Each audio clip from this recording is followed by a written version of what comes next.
I'm Dean with the Dean and Bucky Show. It's real early in the morning and my cameraman's not here, but we're going to try this anyhow, and hopefully I don't mess it up too bad and he gets a little angry. Austin don't like it when you mess with his stuff, but I hope he understands. Anyhow, let's get started. We've had a request from several people to look at the pictures prior to us working on this vehicle. The 68 C10. So I'm going to show you what it was like when my uncle owned it. And I'm going to show you what it was like so far in the end. So you're going to see pictures of, it graduates from him having it when it was blue, when I was 6 years old, and then putting headlights in it and so on and so forth. You're going to see all that. So let's get started. You've heard enough of me talk. The first picture you're going to see is the 68 when my uncle had it. It was blue, square headlights, which we put in when I was like 14. And then it's a pretty truck, but it went and changed oil in it, and Austin wanted to drive it. Went and changed oil in it. I said, okay. Well, when we pulled the oil out of it, little bit silvery, like metal. Well, you know what that leads to. So by the time we were done, we figured out it needed a motor because the bearings were tore up in it and wasn't much fixing it. Well, then we got to the rocker panels, and there wasn't much fixing them, and got the dash out of it, and it just started to snowball. Well, we were going to weld rockers in it and kind of halfway fix it. Well, the more we looked, the more we knew that you can't do that. You got to fix it right. Well, then we called in the sandblast guys. Well, they did a good job. It's a water media company. They use water and sand, and they did it on the side of my shop, and what a mess. But they did a good job. They cleaned their mess up too, so I can't say too much. But the more we sandblasted, the more holes we found. We didn't know whether they were factory holes, somebody put a tapper in them, or most of it was rust, to be honest with you. When they got done, they cleaned everything up, and we washed everything and ospoed everything, and got it in the shop, and started cutting. Everything that was bad was cutting. Then we got to the post on the front, the right passenger side. Oh my God. If you ain't never changed a post, that is a job. You measure more and measure more and measure more than you ever wanted to. And you're going to see a picture here with Bucky with the post cut out of it. It was completely out. And I never want to do that again because that was a chore. Because after we got all this halfway put together, we just decided to pull the post out and be done with it. So it's coming up. Well, you see, we put rockers in it and all that. There's Bucky. And there's part of the post that was a problem. We just kept finding more and more holes.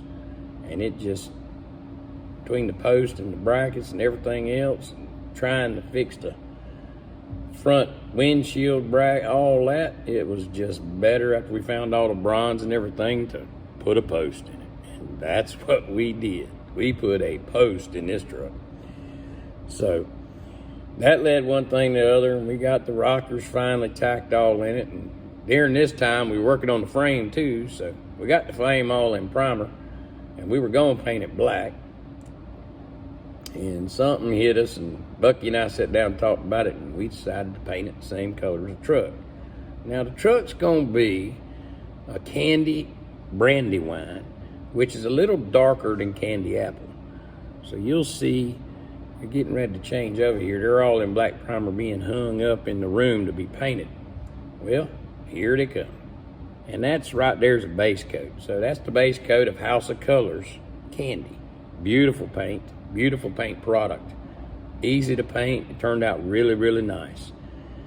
Used a little bit more than I thought, but painting the frame seems to do that due to the fact that I think most of it goes on the floor. Well, it took us about a day and a half to paint everything and get everything back out of the room.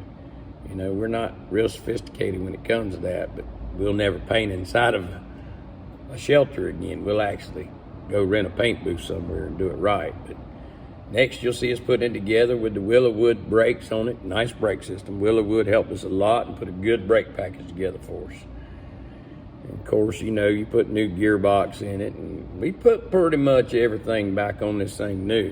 Well, there's Austin. That's our camera guy. Well, then we had to set the motor in it to pre-fit it. And that's Blue Point. You know, they furnished the motor for us. You see that one. Once we got everything pretty much fitted, headers had to be set and fitted and stuff like that, then we had to figure out what was the next step as far as putting the cab back on it once we got her all squared away. But we had to get the cab squared away on it and finish fixing it where we put a post in it, which took forever to get this all done.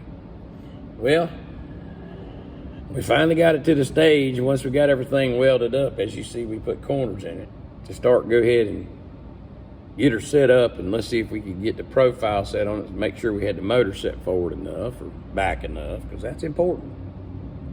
Well, we set the motor in it, and sure enough, she was a little bit too far forward, so we ended up burying her a little bit, putting her back, making her stance a little better when it handles and the curves a little better, I'm sure, when it's all said and done.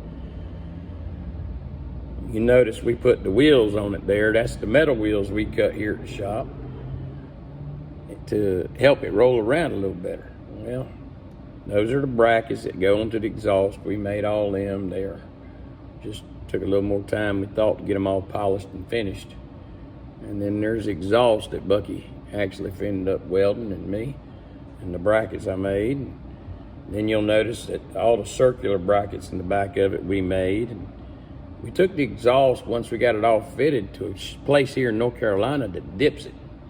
They did a fine job of ceramic coating the exhaust. Actually pretty reasonable too. You know, I think it cost probably less than $500-600. Well, then you got the profile of the truck. After we set it all up, we started setting it in place. We wanted to see how low she set. She looks good. She set down real pretty. And that's actually, that rim has been cut to the size of tire that'll go on it, not the rim itself, because you got to have a tire height.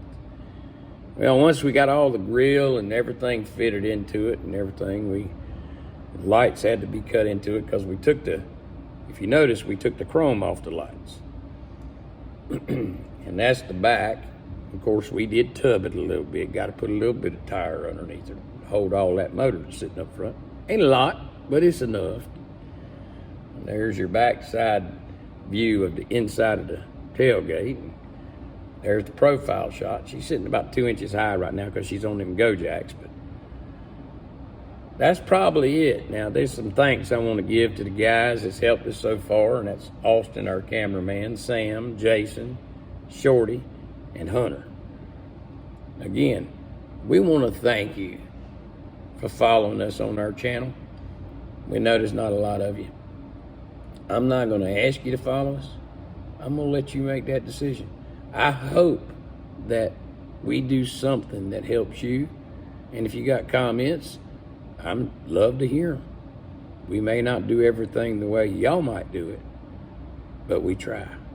And we always look for a better way to do things. Now, as I say before, be good, stay tight, and God bless y'all. Have a good day.